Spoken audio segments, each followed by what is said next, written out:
Madagasikara miatrika ny coronavirus, arovo ny tenanao, arovo koa ny hafa.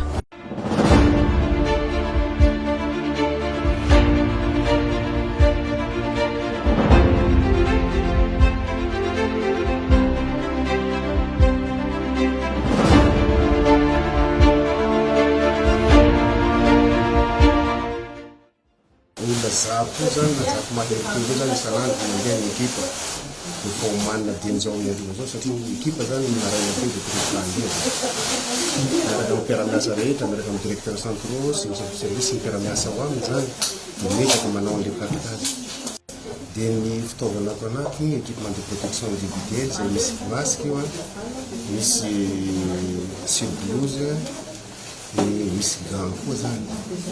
dia ho an'ny équipe zay mandeha anao prélèvement moa zany satria tsy maintsy misy atao prélèvement ihany koa izy ireny dia misy kit de prélèvement zay mitambatra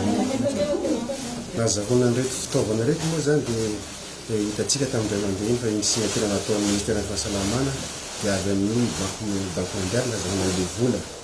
fa ny OMS zany no nanao asan'izay izy fa ny ministère de la santé tanteraka zany izy zavatra.